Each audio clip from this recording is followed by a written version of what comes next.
Menantikan penerus RI 1 pada 2024, mirip Jokowi, mirip SBY, atau absurd? Indonesia sejak dulu kala tetap dipuja-puja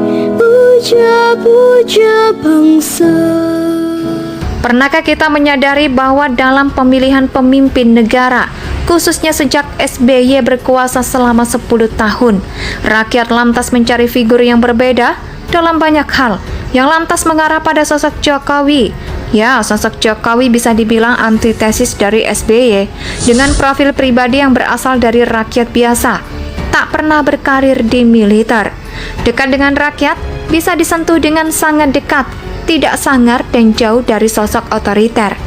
Ditambah Jokowi sangat menyukai kerja kesan yang jauh berbeda dengan figur SBY, yang datang dari keluarga ningrat, berkarir di militer, sangat peduli dengan penampilan, menjaga jarak dengan rakyat, terkesan kaku dan terikat pada protokoler, selaku kepala negara dan susah buat didekati oleh rakyat. Kata sebagian orang sih, era SBY negara ini ibarat pesawat terbang yang disetel dengan mode autopilot. Sekilas terlihat baik-baik saja, tapi sebenarnya sang pilot praktis, gak pernah banyak bekerja, seperti yang seharusnya dilakukan kita pun. Yakin, jika SBY diminta kerja seperti halnya Presiden Jokowi, tak sampai 2 tahun akan terganggu kesehatannya, karena memang berbeda kondisi dan passion dalam diri mereka. Gak apa-apa juga sih, namanya juga beda style. Meski kalau dibandingkan hasil kerjanya antara 8 tahun Jokowi dan 10 tahun SBY, jelas ojo dibandingke, karena Jokowi pasti menang. Jokowi lah yang menularkan semangat untuk bekerja melalui slogan kerja-kerja dan tanpa sadar selama 8 tahun terakhir ikut memotivasi banyak orang, termasuk para menteri di kabinet sekarang dan sebagian kepala daerah untuk bekerja belusukan dan mendekati rakyat supaya bisa mengerti kebutuhan serta masalah yang ada, lalu membuat kebijakan mengeksekusinya sebagai upaya solusi yang diberikan hanya menjelang usianya masa jabatan Jokowi yang tak sampai 2 tahun lagi. Muncul kekhawatiran apakah nanti di negeri ini dipimpin oleh sosok antitesis atau penerus Jokowi. Sosok antitesis tak harus kayak Anies loh, bisa juga kayak Prabowo yang kayaknya lebih mirip SBY dari gaya kepemimpinannya. Meski Prabowo kayaknya lebih galak dan lebih jago dalam berpidato, berasal dari kalangan akademisi yang jelas bertolak belakang dengan Jokowi yang berlatar belakang pengusaha sebelum menjadi wali kota Solo. Kiprah politik Jokowi yang selalu menang dalam pemilu juga agak berbeda sama Anies. Anies memang baru sekali ikut dan menang, tapi sayangnya pakai cara-cara yang mengerikan. Kalau mau bersaing mungkin Anies bisa coba bertarung di Pilgub 2024 nanti. Siapa tahu bisa head to head sama Gibran. Cuma jangan dibandingkan soal kemampuan kerja Anies dengan Jokowi, yang sekalipun perbandingannya saat ini Jokowi masih menjadi gubernur DKI saja, masih menang.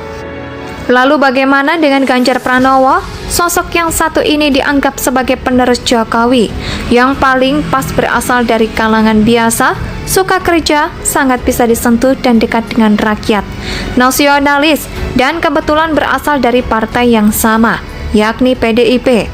Hanya jika dulu jalan politik Jokowi bisa terpetakan dan dibaca dengan mudah, yaitu sejak diutus Megawati buat bertarung di Pilgub DKI, jalan terjal kudu dihadapi oleh Ganjar Pranowo sebelum nanti benar-benar disodorkan kepada rakyat sebagai capres dari PDIP. Jadi kita nantikan saja apakah siklus kembali berulang dengan terpilihnya RI 1 dari kalangan militer atau berasal dari kalangan non-militer dengan kemiripan gaya atau cara kerja seperti Jokowi, atau justru absurd seperti halnya pilihan Nasdem saat ini. Kalau saja takdir mengharuskan negeri ini dipimpin sosok pilihan Bang Paloh, tampaknya kita harus pasrah menerima nasib bahwa Indonesia tak akan pernah jadi bangsa yang besar dan hebat, setidaknya di kawasan Asia Pasifik. Alasannya kita bisa menebak. Pernahkah kita menyadari bahwa dalam pemilihan pemimpin negara, khususnya sejak SBY berkuasa selama 10 tahun, rakyat lantas mencari figur yang berbeda dalam banyak hal, yang lantas mengarah pada sosok Jokowi. Ya, sosok Jokowi bisa dibilang antitesis dari SBY, dengan profil pribadi yang berasal dari rakyat biasa, tak pernah berkarir di militer. Dekat dengan rakyat, bisa disentuh dengan sangat dekat, tidak sangar dan jauh dari sosok otoriter.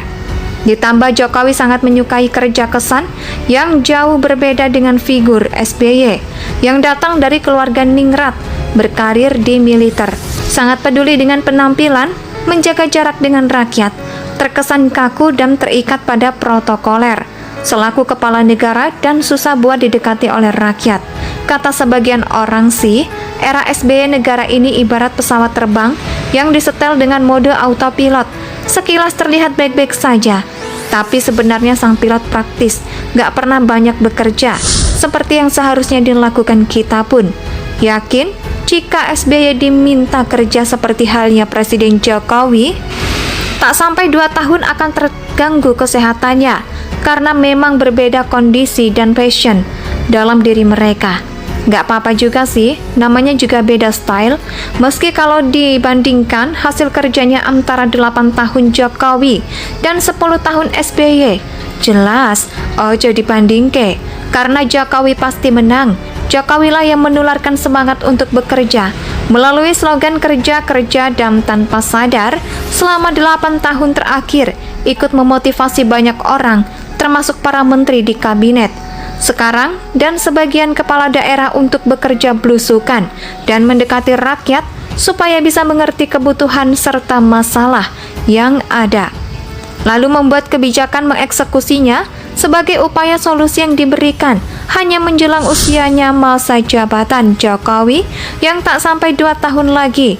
Muncul kekhawatiran apakah nanti di negeri ini dipimpin oleh sosok antitesis atau penerus Jokowi. Sosok antitesis tak harus kayak Anies loh, bisa juga kayak Prabowo yang kayaknya lebih mirip SBY dari gaya kepemimpinannya. Meski Prabowo kayaknya lebih galak dan lebih jago dalam berpidato, berasal dari kalangan akademisi yang jelas bertolak belakang dengan Jokowi yang berlatar belakang pengusaha sebelum menjadi wali kota Solo. Kiprah politik Jokowi yang selalu menang dalam pemilu juga agak berbeda sama Anies. Anies memang baru sekali ikut dan menang, tapi sayangnya pakai cara-cara yang mengerikan. Kalau mau bersaing mungkin Anies bisa coba bertarung di Pilgub 2024 nanti. Siapa tahu bisa head to head sama Gibran. Cuma jangan dibandingkan soal kemampuan kerja Anies dengan Jokowi, yang sekalipun perbandingannya saat ini Jokowi masih menjadi gubernur DKI saja, masih menang. Lalu bagaimana dengan Ganjar Pranowo? Sosok yang satu ini dianggap sebagai penerus Jokowi, yang paling pas berasal dari kalangan biasa, suka kerja, sangat bisa disentuh dan dekat dengan rakyat, nasionalis, dan kebetulan berasal dari partai yang sama, yakni PDIP. Hanya jika dulu jalan politik Jokowi bisa terpetakan dan dibaca dengan mudah, yaitu sejak diutus Megawati buat bertarung di Pilgub DKI, jalan terjal kudu dihadapi oleh Ganjar Pranowo sebelum nanti benar-benar disodorkan kepada rakyat sebagai capres dari PDIP. Jadi kita nantikan saja apakah siklus kembali berulang dengan terpilihnya RI 1 dari kalangan militer atau berasal dari kalangan non-militer dengan kemiripan gaya atau cara kerja seperti Jokowi, atau justru absurd seperti halnya pilihan